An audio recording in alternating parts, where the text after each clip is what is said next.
Astaghfirullah. Bismillahirrahmanirrahim.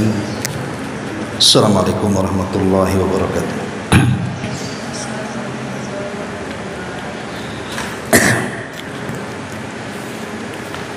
Alhamdulillah wassalatu wassalamu ala Rasulillah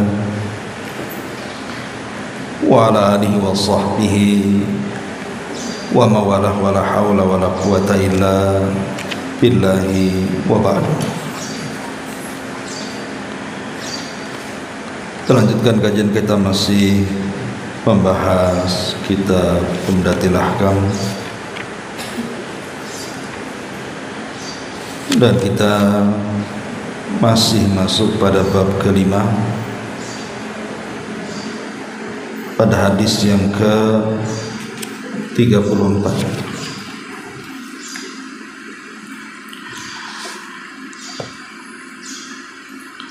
An Maimunah binti Al-Harithi radhiyallahu anha zaujin Nabi sallallahu alaihi wasallam annaha qalat wada'tu li Rasulillah sallallahu alaihi wasallam wudu'al janabati fa'aqfa'a biyaminihi ala yasarihi marrataini aw thalathan thumma ghasala farjahu thumma daraba yadahu bil ardi awil ha'id marrataini aw thalathan thumma tamadmad wastanshaqa wa ghasala wajhahu wa dhira'aihi ثم أفاض على رأسه الماء ثم غسل سائر جسده ثم تنحى فغسل رجليه فقالت فأتيته بحرقة فلم يردها فجعل ينفض الماء بيديه. Dari Maimunah binti Al-Haris, istri Nabi sallallahu alaihi wasallam, beliau mengatakan, aku meletakkan air untuk mandi junub bagi Nabi sallallahu alaihi wasallam. Lantas beliau menuangkan air dengan tangan kanannya pada tangan kirinya sebanyak 2 atau 3 kali. Lalu beliau membasuh kemaluannya, dan beliau pun menepukkan tangan pada tanah atau tembok sebanyak 2 atau 3 kali. Lantas beliau berkumur-kumur, kemudian memasukkan air ke dalam hidung, membasuh wajah dan kedua lengannya. Beliau kemudian mengguyurkan air di atas kepalanya, lantas membasuh anggota tubuh yang lainnya. Lalu beliau menjauh dan mencuci kedua kakinya. Maimunah pun berkata, lantas aku mendatangi beliau dengan membawa kain, akan tetapi beliau tidak menghendakinya. Beliau kemudian mulai mengusap air dengan kedua tangannya. Taib, masyarul muslimat yang dimuliakan Allah Azza wa Jalla, hadis ini masih menjelaskan kepada kita tentang tata cara mandi janabah. Ada beberapa faedah yang mungkin bisa kita ambil dari hadis ini. Pertama, Nabi sallallahu alaihi wasallam mengajarkan kepada kita tentang tartib, bagaimana tata cara mandi junub, sebagaimana yang disebutkan di sini dalam riwayat Maimunah bintu Al-Harith. Jadi mandi junub itu tidak seperti mandi biasa, ada urutan-urutannya. Kemudian yang kedua, khidmatul mar'ati li zawjiha, di mana Maimunah selaku istri Nabi sallallahu alaihi wasallam memberikan contoh khususnya kepada para wanita yang sudah menikah untuk berkhidmat kepada suami, karena dialah yang suka menyiapkan tempat wudhu Nabi. Dari sini kita tahu bahwa ada sebuah perintah kepada kaum wanita yang sudah punya suami untuk berkhidmat kepada suaminya, sampai membantu untuk membawakan dan menyiapkan tempat wudhu bagi suaminya. Kemudian yang ketiga, hadis ini juga dalam mandi jinabah ada perintah untuk mencuci kemaluan sebelum mandi. Karena di sini thumma ghasala farjahu, kemudian thumma dharaba yadahu bil ardi awil haid, kemudian Rasul setelah itu memukulkan kedua tangannya ke bumi ataupun ke tembok 2 atau 3 kali. Jadi setelah mencuci kemaluan, kemudian menggosokkan tangannya di dinding atau tanah.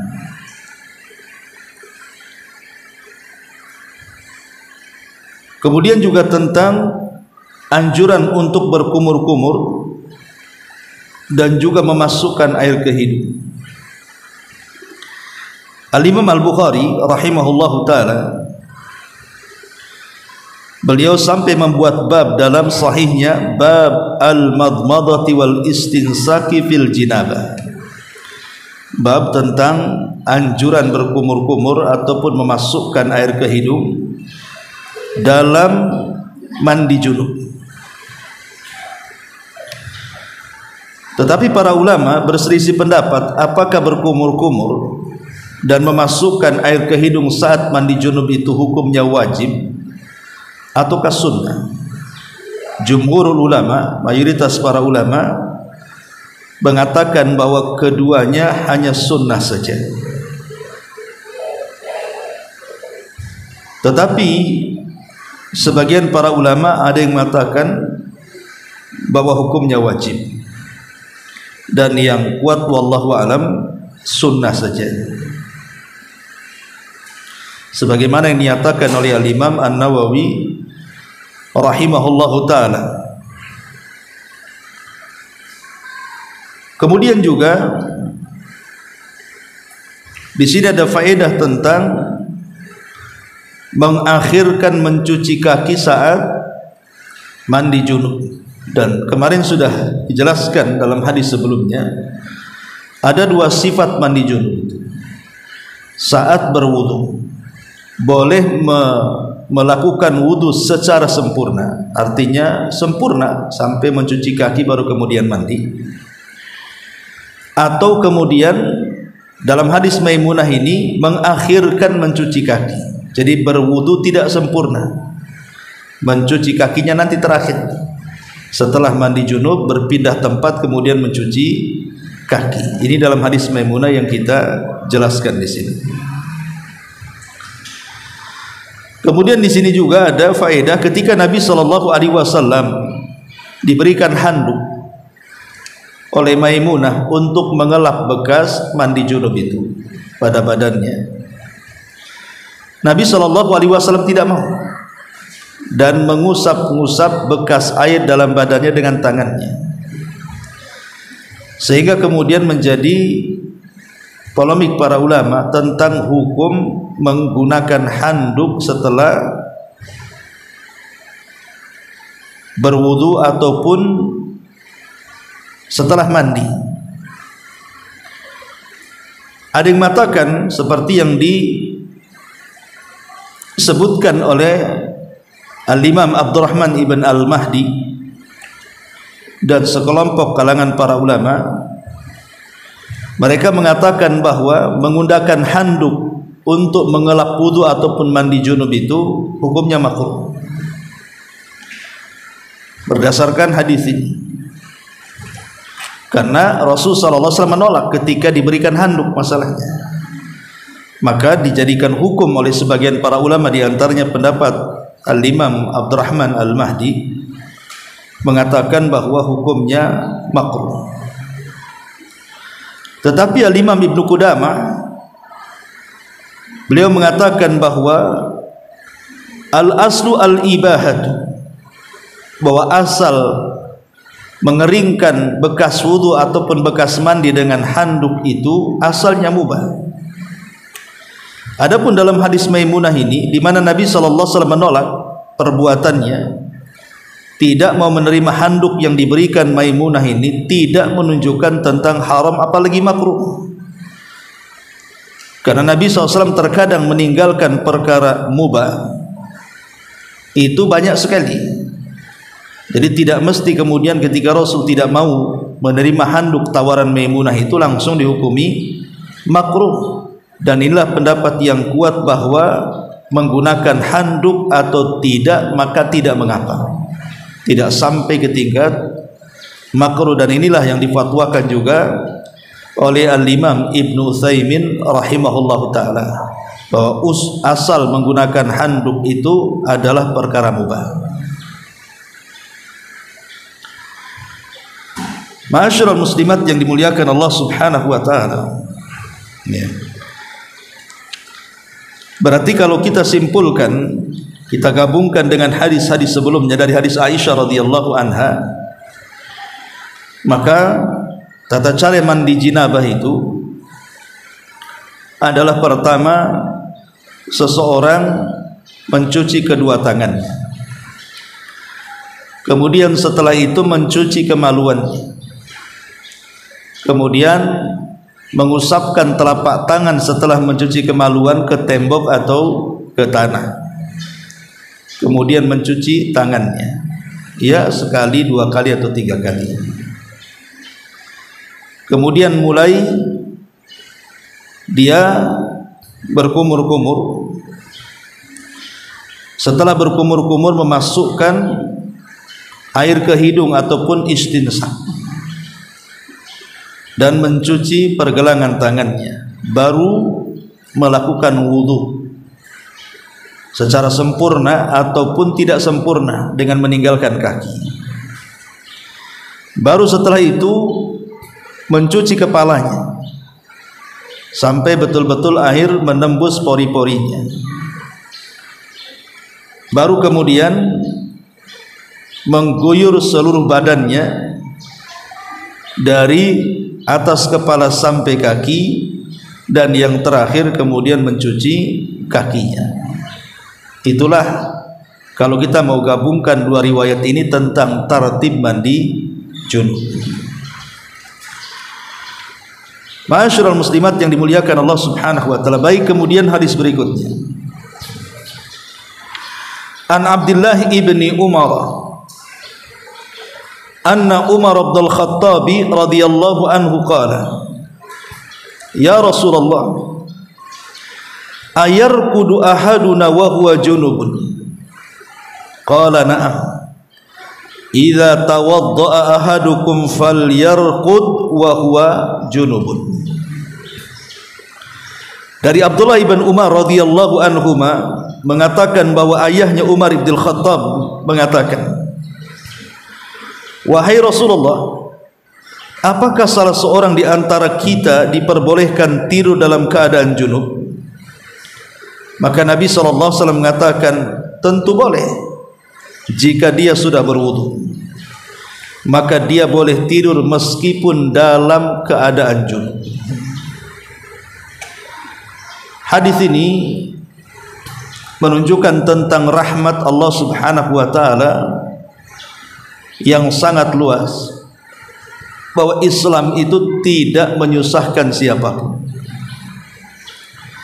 bahwa Islam itu agama mudah. Sampai kepada orang yang senang junub itu boleh melakukan aktivitas-aktivitas apapun dari aktivitas dunia, kecuali mungkin dalam hal-hal tertentu dalam ibadah, seperti sholat ya tidak boleh, dia harus mandi junub gitu ya, atau membaca Quran dan yang semacamnya, hukum-hukum yang sudah kita jelaskan. Tapi secara umum di sini bahwa Islam itu ajaran mudah karena orang yang junub tidak dibatasi dalam urusan-urusan dunia. Dia boleh tidur, dia boleh jalan, dan begitu seterusnya. Kemudian juga dalam hadis ini tentang semangat para sahabat Nabi sallallahu alaihi wasallam bertanya kepada Nabi sallallahu alaihi wasallam tentang perkara-perkara yang dihajatkan oleh manusia. Seperti di sini Umar radhiyallahu anhu bertanya kepada Rasulullah, "Ya Rasulullah, ayarqudu ahaduna wa huwa junub?" Wahai Rasul, apakah salah seorang di antara kami diperbolehkan tidur dalam keadaan junub? Menunjukkan semangatnya para sahabat bertanya tentang apa yang dihajatkan manusia, supaya tidak banyak bertanya lagi. Dan tanya itu adalah kunci ilmu. Orang kalau ingin mendapatkan pengetahuan harus banyak tanya. Sebagaimana Abdullah ibn Abbas radhiyallahu anhuma ketika ditanya, "Dari mana kau mendapatkan ilmu seluas itu?" Maka salah satu jawaban Abdullah ibn Abbas adalah bikathrati sa'ul, dengan banyaknya tanya. Tentu pertanyaan yang berbobot dan ada faedahnya, bukan pertanyaan ngeles, apalagi pertanyaan yang membebankan yang tidak ada faedahnya. Kemudian juga hadis ini juga menunjukkan bahwa mandi junub itu bukan perintah cepat, bukan sekarang melakukan hubungan kemudian setelah itu harus mandi, atau seseorang bermimpi basah ketika bangun harus mandi. Bukan perintah cepat, tetapi perintah ini sifatnya at-tarahi. At-tarahi itu ada waktu ulur yang diberikan, tidak mesti harus segera. Kemudian juga hadis ini juga menunjukkan tentang al-kamal an alla yanam junub hatta yaghtasila, li'anna al-iktifa bil wudu rukhsatun, bahwa kesempurnaan orang yang tidur itu ketika dia memiliki junub adalah segera mandi. Jadi kesempurnaan orang tidur ketika dia junub memang sebaiknya dia mandi supaya betul-betul tidurnya sempurna di atas taharah. Adapun dalam hadis ini ketika Nabi SAW mengatakan, "Na'am idza tawadda'a ahadukum falyarqud wa huwa junubun." Boleh seseorang tidur jika dia sudah berwudu, maka dia boleh tidur meskipun dalam kondisi junub. Ini hanya rukhsah saja, keringanan. Rukhsah keringanan yang diberikan Rasul. Kalau tidak mau mandi, wudu gitu maksudnya, kemudian tidur. Tapi kalau seandainya seseorang kemudian langsung mandi sebelum tidur, maka itu lebih sempurna saat dia tidur. Kemudian juga faedahnya hadis ini tentang masyru'iyatul wudu qabla naumil junub. Disyariatkan berwudu sebelum tidur bagi yang junub, idza lam yaghtasil, kalau dia tidak mau mandi. Syariatkan berwudu sebelum tidur bagi orang junub kalau dia tak mau mandi. Kemudian juga faedah hadis ini jawazu naumil junubi qabla al-ghusli idza tawadda. Bolehnya langsung tidur bagi orang yang junub sebelum mandi apabila sudah berwudu. Kemudian yang terakhir karahiyatu naumil junub bila ghuslin wala wudu'in. Dan ulama memakruhkan kalau orang tidur dia dalam posisi junub sementara dia tidak mandi atau tidak wudu. Jadi kalau ingin menghilangkan hukum makruh dalam tidur, minimalnya kalau kita junub dan malas mandi karena ngantuk atau dingin, maka bolehlah dia berwudu. Karena kalau sudah tidak mandi, tidak berwudu, maka ulama mengatakan hukumnya makruh. Hukumnya makruh. Ma'asyiral muslimat yang dimuliakan Allah Subhanahu wa taala, hadis ini juga menjelaskan kepada kita ibu-ibu yang dimuliakan Allah Subhanahu wa taala tentang keutamaan tidur itu ala taharah. Tidur di atas taharah. Kenapa? Ada dua perkara. Ada dua perkara keutamaan orang tidur di atas taharah itu. Maksudnya terbebas dari hadas besar atau hadas kecil. Jadi sebelum tidur dia mandi kemudian berwudu. Apa keutamaan dua perkara? Pertama, bahwa an-naumu 'ala taharati sababun min istijabati du'a.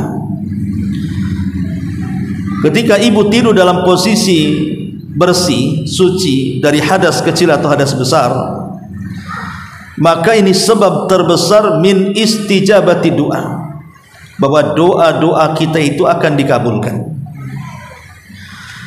Dan itu berdasarkan hadis yang dikeluarkan Nabi Dawud dan disahihkan oleh Syekh Albani rahimahullahu taala dalam hadis Muadz bin Jabal radhiyallahu an, di mana Nabi sallallahu alaihi wasallam bersabda, "Ma min muslim yabitu ala dzikrillahi tahiran fayata'ara minal laili fayas'alullaha khairan minad dunya wal akhirah illa a'tahu iyyahu."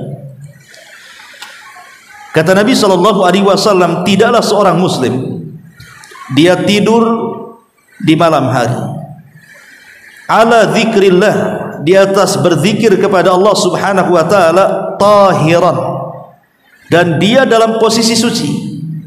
Tahiran di sini maksudnya terbebas dari hadas kecil dan hadas besar. Fayata'ara minal laili, kemudian dia terbangun di malam hari.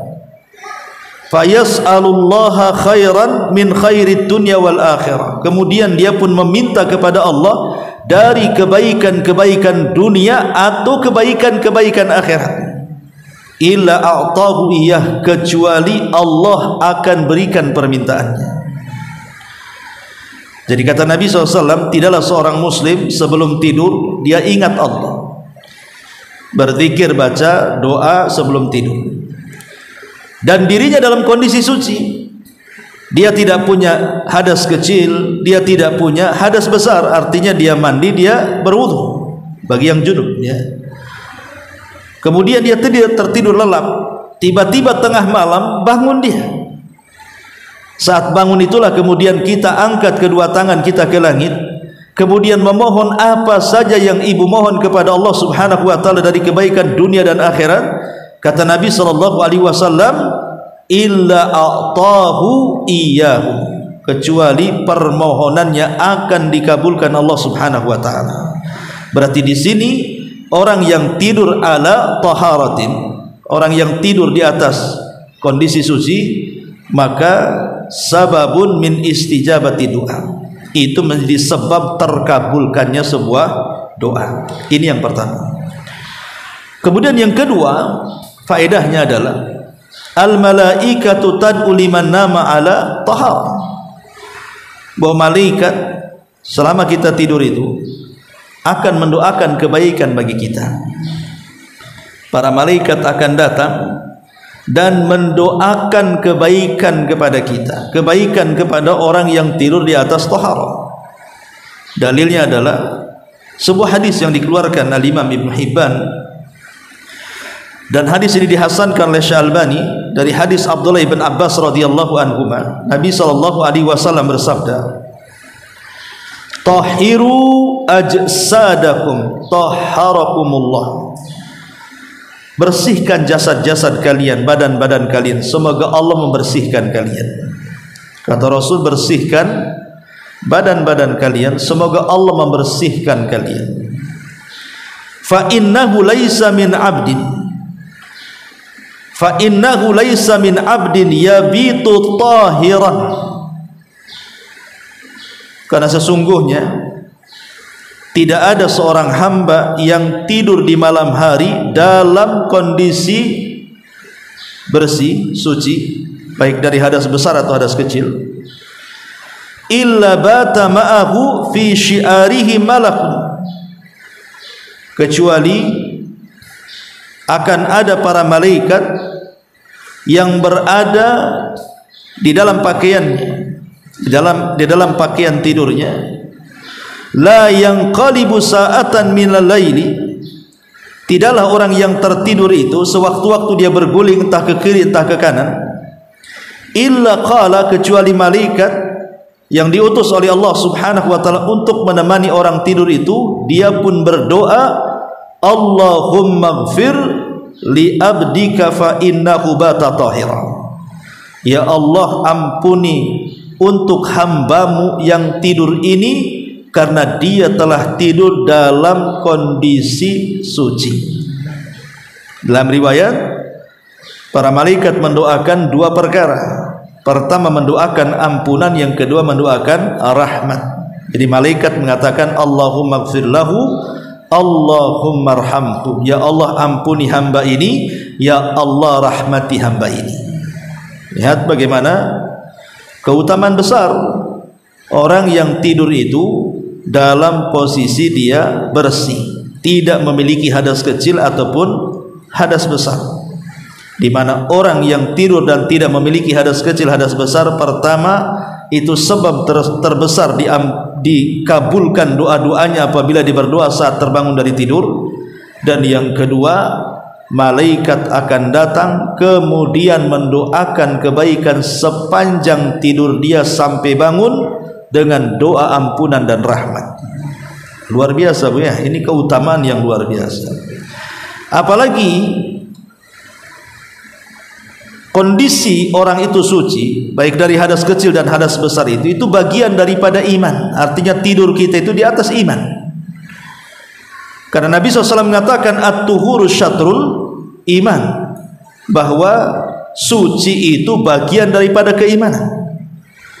Jadi kalau kita tidur kemudian kita sedang junub langsung berwudu dan mandi, berarti kita tidur di atas keimanan. Yang kedua, Nabi SAW ketika disifatkan oleh Utsman ibn Affan radhiyallahu an tentang sifat wudu Nabi SAW, apa kata Utsman?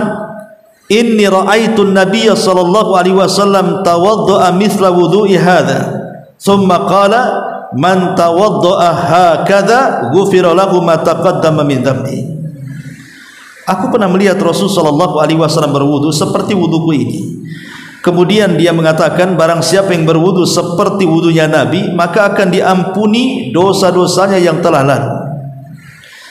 Jadi kalau kita tidur kemudian kita terbebas dari hadas kecil dan besar dengan cara mandi junub dan juga berwudu, berarti ini sebab besar juga dosa-dosa kita ini diampuni saat tidur.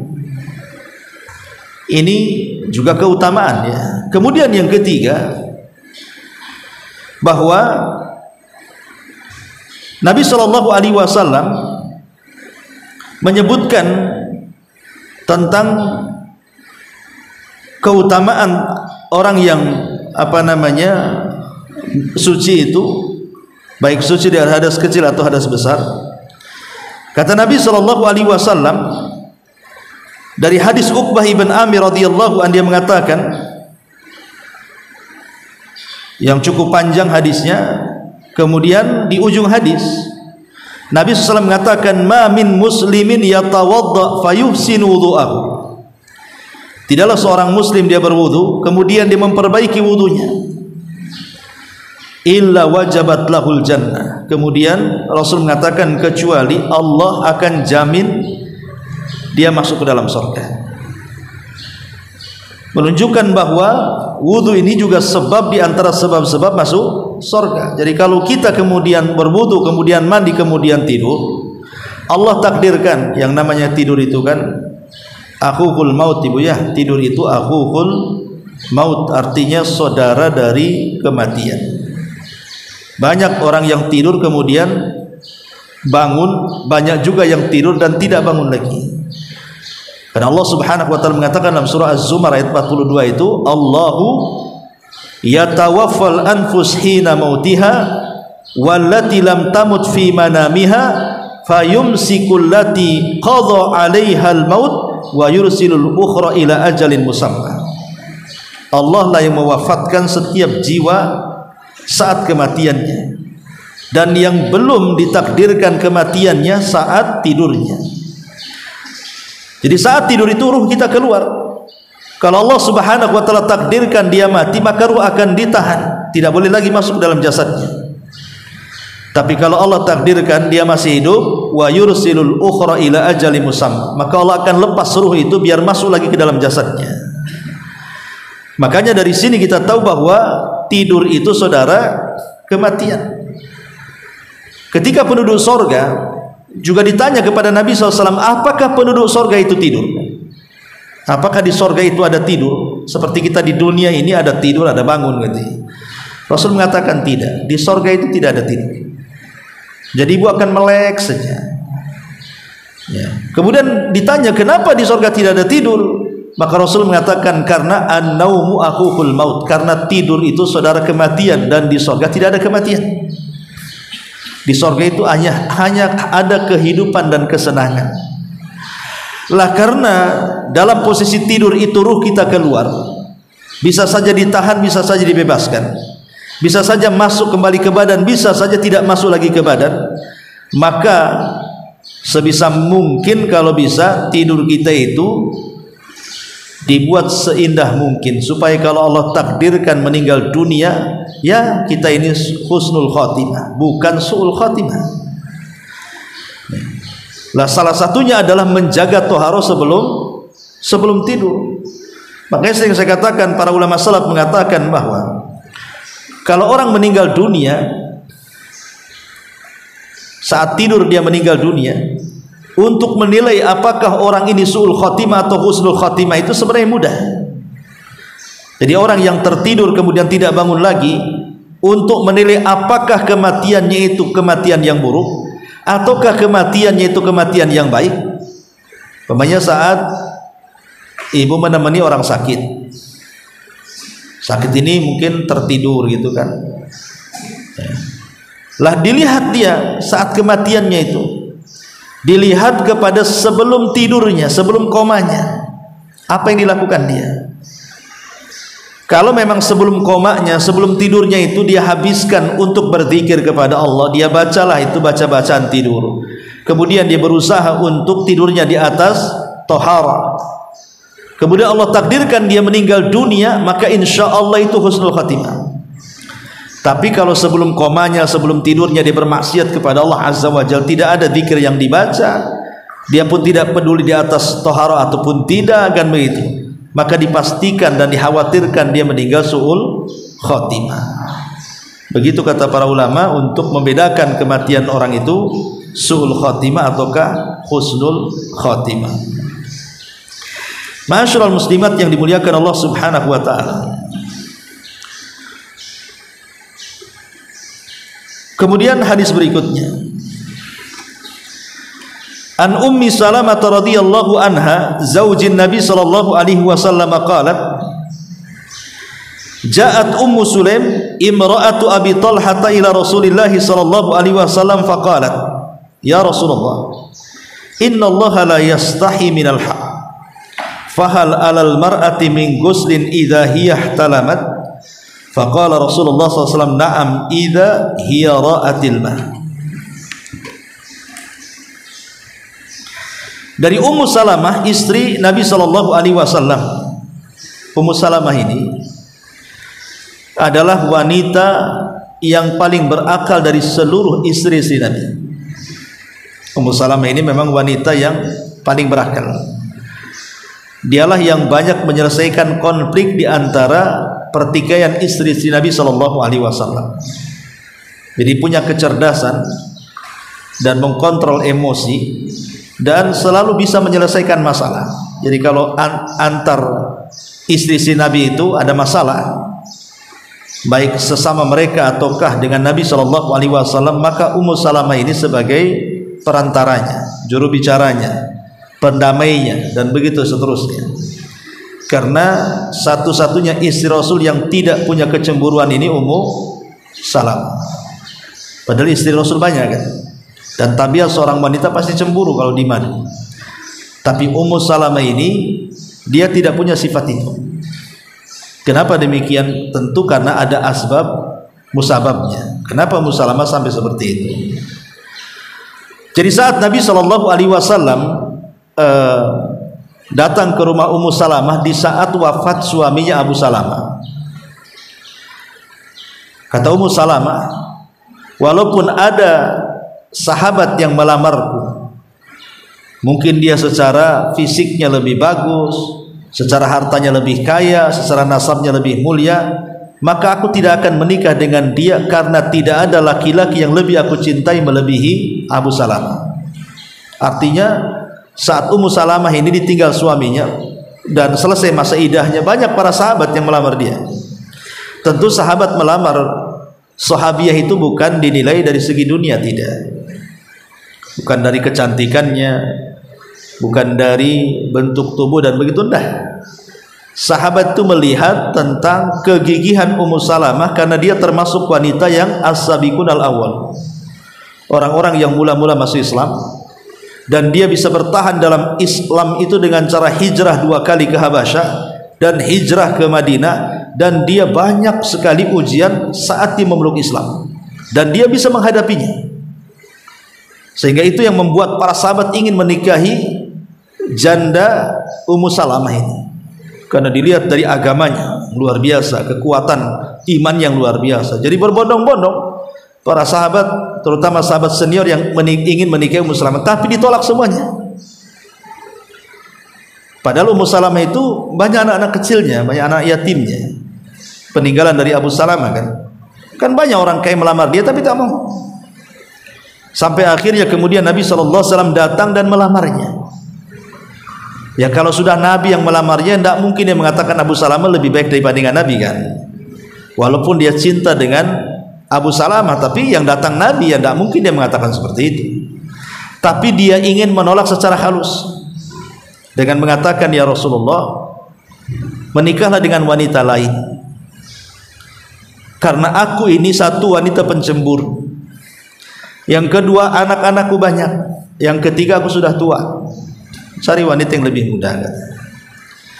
Tapi Nabi SAW mengatakan, ya Ummu Salamah, adapun engkau beralasan sudah tua, aku juga sudah tua, karena umur Rasul itu sudah di atas 50 juga. Apa bedanya orang tua dengan orang tua menikah kan gitu. Ya. Jadi kalau sekarang ada nenek-nenek naksir kakek-kakek atau sebaliknya, enggak usah heran. Enggak mesti kemudian kakek harus dapat yang lebih muda, enggak masalah kan begitu. Umpamanya usia 70 tahun dapat 100 tahun, ya enggak ada masalah lah, apa masalahnya? Ya. Karena nikah itu kan ibadah, tidak mesti hanya menginginkan keturunan saja. Kadang ingin teman hidup, ingin dapat pahala gitu ya. Ketika bisa melayani suaminya kan ingin mendapatkan pahala, bukan hanya sekedar teman hidup saja. Kata Rasul, kalau itu alasannya, aku juga sudah tua. Kemudian yang kedua, adapun anak-anakmu banyak, maka anak-anakmu juga anak-anakku. Jadi kalau aku sudah menikah dengan kamu, aku juga mengakui semua anakmu adalah anakku. Dari sini juga ada syariat, kalau seorang janda menikahi duda yang punya anak atau sebaliknya, jangan mau pasangannya saja, anaknya pula dibuang. Kan ada tuh yang seperti itu. Ya. Ada seorang janda menikahi seorang duda punya anak, dia ingin suaminya saja, habis menikah anaknya diusir. Atau sebaliknya, di mana seorang duda menikahi seorang janda yang punya anak gitu ya, kemudian si suaminya tidak mau dengan anaknya.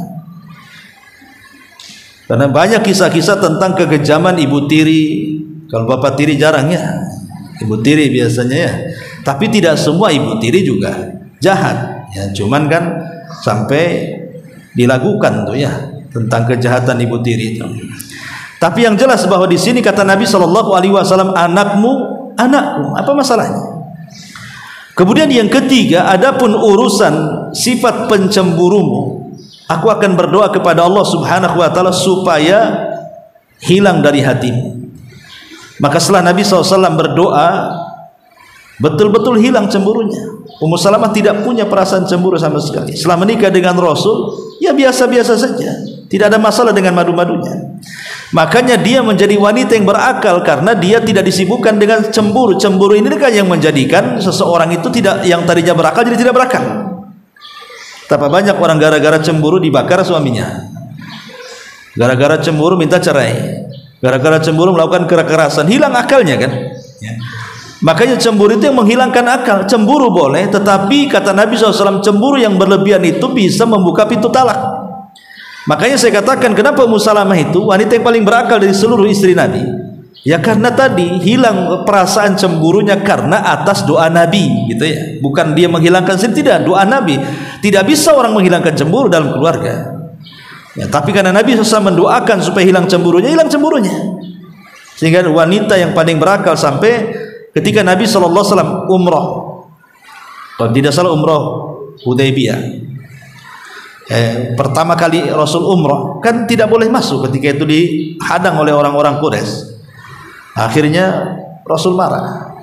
Ditambah-tambah kemudian ada kabar Utsman meninggal, padahal tidak meninggal dan Rasul tahu. Cuma Rasul ingin menguji para sahabat dengan melakukan baiat.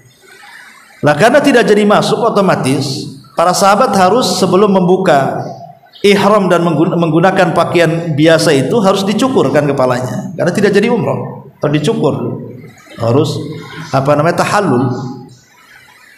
Ketika Rasul merintahkan tahallul, tidak ada sahabat yang mau, padahal itu perintah Nabi. Dari situlah Nabi SAW kemudian curhat dengan Ummu Salamah di tendanya. Makanya Ummu Salamah kemudian menyarankan, begini saja wahai Rasul, kalau kau perintah sahabat tidak ada yang mau, kau keluar, ambil tukang cukur, kau cukur kepalamu di hadapan para sahabat, ku jamin mereka ikut semua. Akhirnya Rasul keluar tenda, memerintahkan tukang cukur mencukur rambutnya. Akhirnya semua sahabat mencukur rambutnya. Itulah kecerdasan Ummu Salamah memberikan ide kepada Nabi SAW, dan banyak lagi ya tentang kecerdasan Ummu Salamah radhiyallahu anha. Nah, di sini Ummu Salamah radhiyallahu anha mengatakan bahwa Ummu Sulaim ini siapa? Istri daripada Abu Thalha, wanita yang paling sabar. Jadi kalau ibu ingin sabar, contohlah Ummu Sulaim. Itu wanita yang paling sabar. Saat Abu Thalha pergi safar, Abu Thalha itu kan punya anak. Jadi ketika menikah Ummu Sulaim dengan Abu Thalha itu sama-sama ada anak. Lah, Abu Thalha ini punya anak namanya Abu Umair, anak kecil.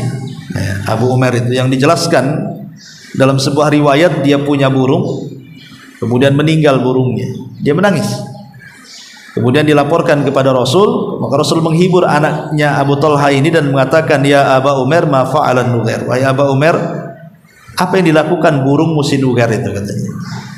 Kata anaknya, meninggal wahai Rasul, sambil menangis. Dan namanya anak-anak kan, anak-anak itu lebih sedih kehilangan mainannya dibandingkan kehilangan ibunya. Kalau kehilangan ibunya nangis sebentar, tapi kalau anak kehilangan mainannya itu guling-guling minta diganti. Makanya jangan ngilangin mainan anak. Dia lebih sedih, dia terpukul hatinya. Lah, saat kematian putranya ini, kan Abu Thalha tidak tahu. Lah, ketika itu keluarganya menangis semuanya.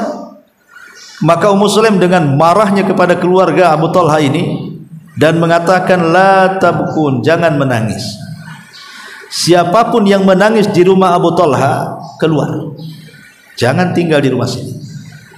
Padahal jelas-jelas itu sedang berkabung, anaknya meninggal, tapi dia berusaha untuk tegar.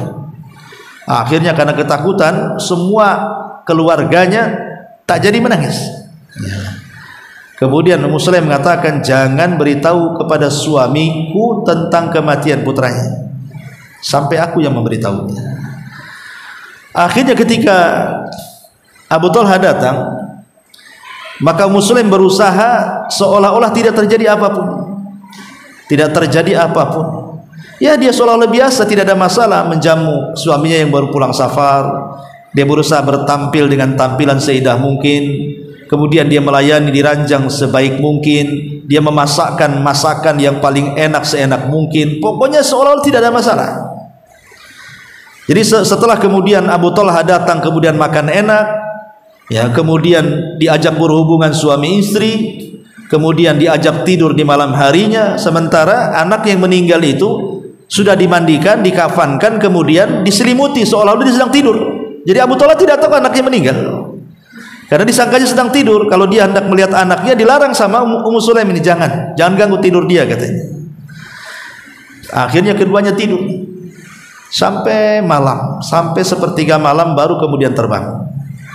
Di sini Ummu Sulaim mulai menceritakan kondisi putra yang sudah meninggal dengan cara dia, dan mengatakan, wahai suamiku, bagaimana pendapatmu kalau seandainya Allah memberikan titipan kepada kita?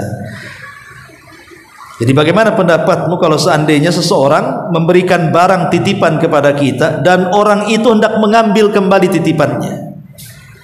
Apakah kita harus berikan titipan itu, harus kita tahan? Ya, kata Abu Talha, ya balikin, itu kan milik orang, itu titipan orang, balikanlah, katanya.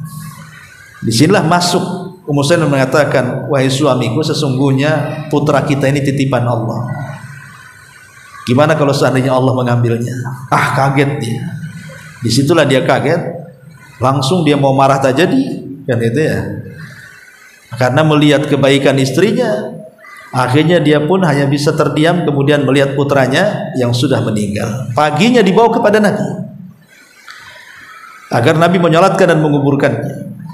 Maka kemudian keduanya bercerita, terutama Abu Talha bercerita apa yang dilakukan oleh Ummu Sulaim kepada dirinya. Bagaimana dia bisa tabah seperti itu gitu loh, saat kematian putranya. Maka Nabi SAW ketika mendengar bahwa Ummu Sulaim dan Abu Talha di malam wafat putranya masih bisa melakukan hubungan suami istri, apa kata Rasulullah? Semoga Allah memberkahi malam kalian berdua. Dengan sebab doa Rasul inilah akhirnya Ummu Sulaim banyak turunannya, meninggal satu, akhirnya besoknya brojol lagi anak-anaknya, dan semua menjadi ulama. Ya, lihat bagaimana sejarah Ummu Sulaim yang luar biasa, patut dicontoh. Tapi hari ini kayaknya susah, nggak ada Ummu Sulaim hari ini ya, yang ada Ummu Lahab. Kalau Ummu Sulaim jarang, istrinya Abu Lahab yang banyak, Ummu Jamil namanya.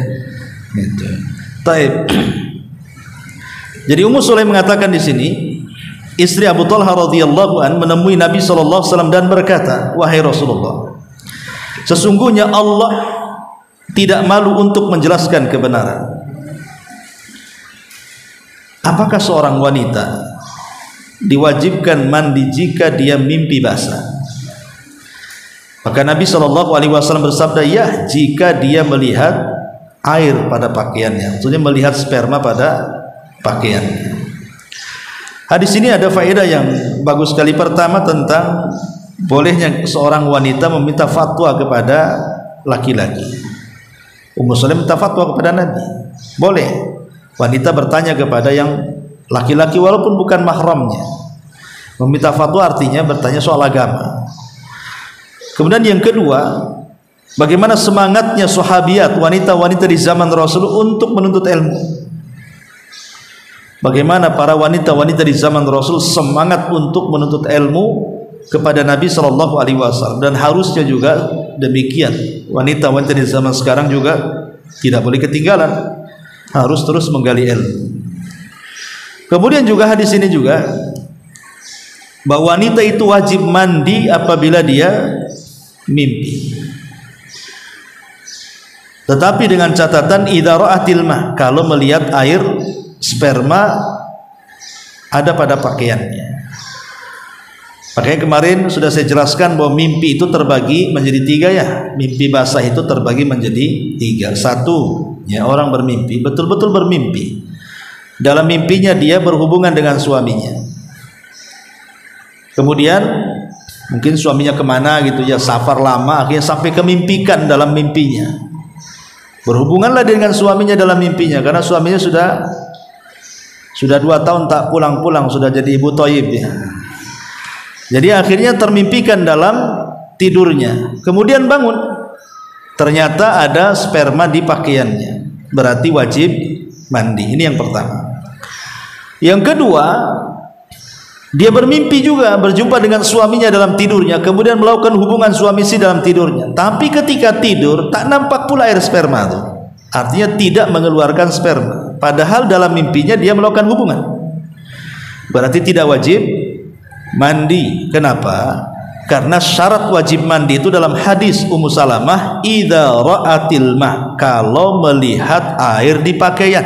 Artinya kalau melihat sperma di pakaian lo, ini kering ada air, padahal dalam mimpinya dia berhubungan, berarti tidak wajib mandi. Yang apes ini yang ketiga, tidak mimpi basah, tidak ketemu siapa-siapa dalam mimpinya, ketika dia terbangun nampak pula air. Nah ini wajib mandi, ya, karena bukan soal mimpi tapi soal air yang keluar, maksudnya sperma yang keluar. Jadi hukumnya tiga tentang mimpi ini, ya. Jadi ibrah itu bukan di mimpinya, tapi ibrah itu di keluar spermanya, gitu ya, baru dia wajib mandi. Nah ini juga diantara faedah hadis ini. Kemudian juga hadis ini menunjukkan bahwa al-haya la yambagi an yamna min ta'allumil ilmi. Perasaan malu tidak boleh mencegah untuk belajar. Jangan malu untuk belajar. Ayo ke pengajian, malu saya. Kenapa? Nggak tahu, kok malu pokoknya. Nggak boleh. Malu untuk belajar agama itu tidak boleh. Tapi kalau malu untuk maksiat, ya, ayo kita ke sana, yuk kita rame-rame gibah di sana, ada gibah jamaah. Nggak maulah, malu saya. Saya ini gibahnya level rendah, sana udah level tinggi itu. Nah itu nggak masalah, malu seperti itu karena tak mau diajak maksiat, ya. Tapi kalau malu untuk belajar, diajak ke majelis taklim dia malu, maka tidak boleh. Perasaan malu mencegah untuk mendapatkan ilmu. Kemudian juga minal adab adalah husnu al mukhatabah. Termasuk adab seorang muslimah, seorang wanita adalah kalau bicara itu maka bicara dengan cara yang sopan, yang baik, yang santun. Ya, jadi seorang wanita berbeda dengan laki-laki. Wanita ini suara itu bisa memfitnah masalahnya, ya. Makanya dia harus hati-hati cara bicara. Kemudian juga hadis ini juga menjelaskan tentang keutamaan Ummu Sulaim radhiyallahu an dengan semangatnya untuk belajar agama dan menghilangkan perasaan malunya untuk bertanya kebenaran kepada Nabi SAW. Padahal itu kan masalah privasi. Ini kan masalah privasi dia kan. Dia mimpi basah Rasul, itu kan masalah. Apalagi bicara tentang hubungan suami istri dalam mimpinya, itu kan privasi itu. Yang kalau diceritakan itu malu gitu ya. Tetapi karena ini adalah sebuah ilmu yang harus ditanyakan dan harus ada jawaban, makanya Ummu Sulaim menghilangkan perasaan malu untuk memperjelas hukumnya, apakah mandi ataukah tidak mandi. Dan ini kehebatan atau keutamaan Ummu Sulaim ketika belajar.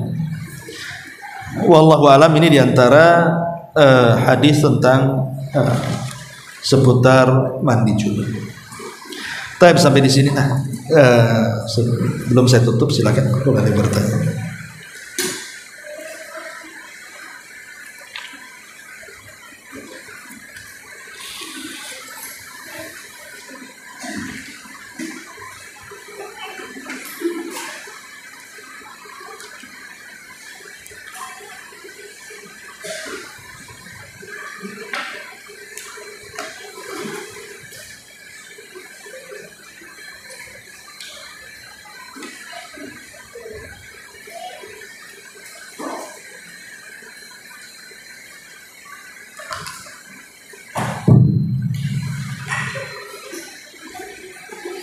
Ustaz, ada beberapa pertanyaan yang ingin ditanyakan. Yang pertama tentang keutamaan yang tadi Ustaz jelaskan tentang seseorang yang tidur dalam keadaan suci, yang dia berwudu dan mandi dulu.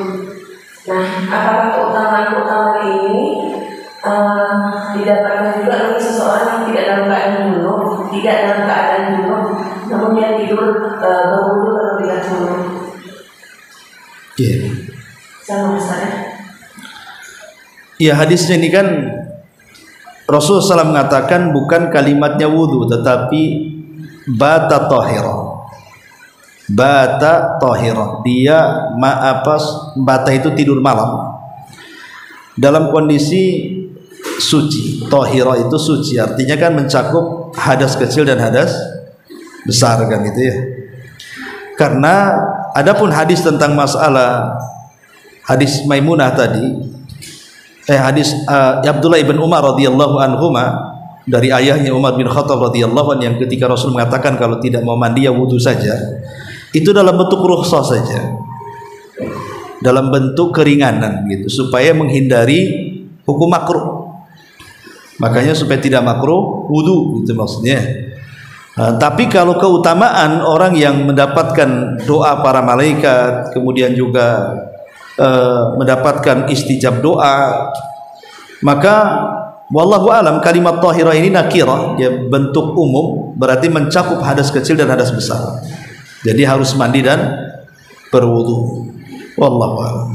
Maksud anak walaupun dia tidak dalam keadaan junub, tidak berjima sebelumnya, dia sudah suci hadas besarnya, namun dia berwudu, tetap namanya dia dapatkan, nggak harus mandi kan maksudnya? Ya nggak harus lah, kan dia nggak junub. Maksudnya mandi itu kalau dia junub. Berarti kalau tidak junub ya ndak usah mandi. Kalau mandi tidak apa-apa, cuman maksudnya tidak ada keharusan mandi karena tidak ada kewajiban dia mandi. Iya. Yeah. Terus yang kedua, larangan membaca Al-Quran ketika junub, dalam keadaan junub itu Ustaz, apakah membaca ketika sambil yang dikatakan membaca itu memegang Al-Quran mushaf atau mengulang hafalan atau memegang mushaf itu juga termasuk dilarang Ustaz? Sebenarnya ketika masalah apakah seorang yang junub itu boleh memegang mushaf atau tidak, kalau membaca Quran dari hafalannya tidak ada masalah, tidak ada khilaf ya. Kalau seorang yang junub menghafal Quran atau mengulang-ulang bacaan Quran dari hafalannya tidak ada khilaf, ulama boleh. Yang jadi khilaf itu ketika memegang mushaf. Tetapi sekarang itu kan ada solusi, nggak usah pegang mushaf, pegang handphone saja. Kalau kita ingin membaca Quran dari handphone saja, karena handphone itu bukan mushaf. Itu fatwa ulama mutaakhirin mengatakan bahwa yang dilarang itu mushaf yang murni memang mushaf. Nah, seperti namanya ini mushaf Quran ya. Ya murni ini mushaf namanya. Orang menyebutnya mushaf. Tapi kalau ini bukan mushaf, ini handphone. Sewaktu-waktu aplikasi Quran bisa dihilangkan, bisa dimunculkan. Sehingga ketika memegang handphone maka tidak diharamkan bagi yang junub. Ya. Adapun yang memegang mushaf asli gitu ya, yang satu mushaf yang dipegang seperti ini, maka ini menjadi dua pendapat. Ada yang membolehkan, ada yang tidak.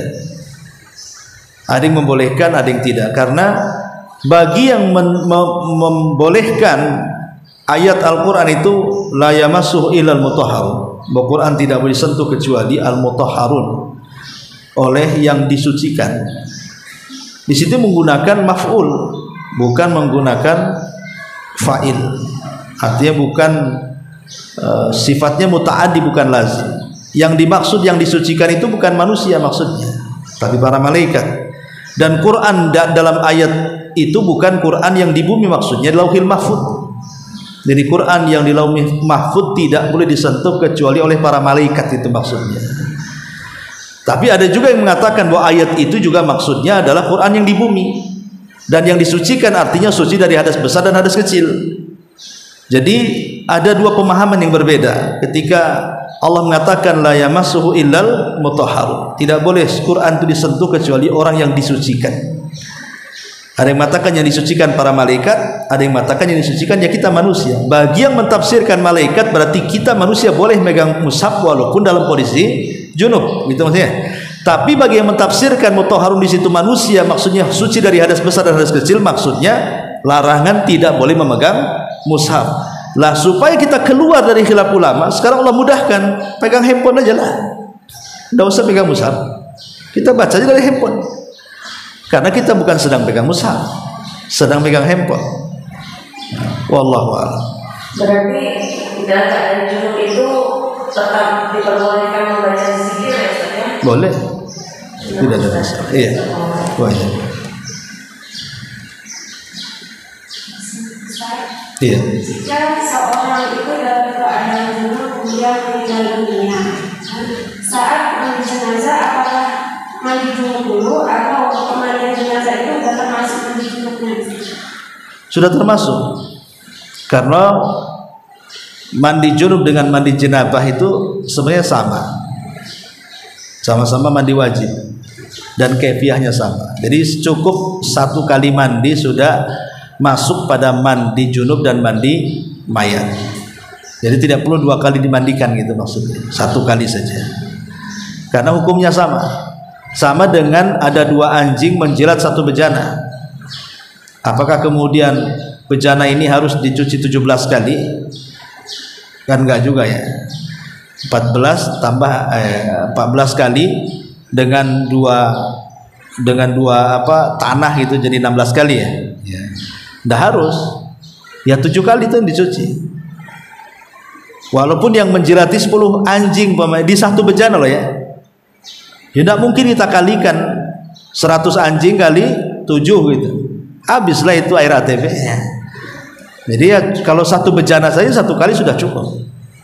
Maka itu juga kalau hukumnya sama antara sebelum mandi dia mandi junub ataupun sebelum dia meninggal di hari Jumat belum mandi Jumat pamannya kan ya. Maka cukup satu kali saja sudah mewakili semua mandi-mandi yang belum dia mandi sebelum kematiannya. Wallahu a'lam.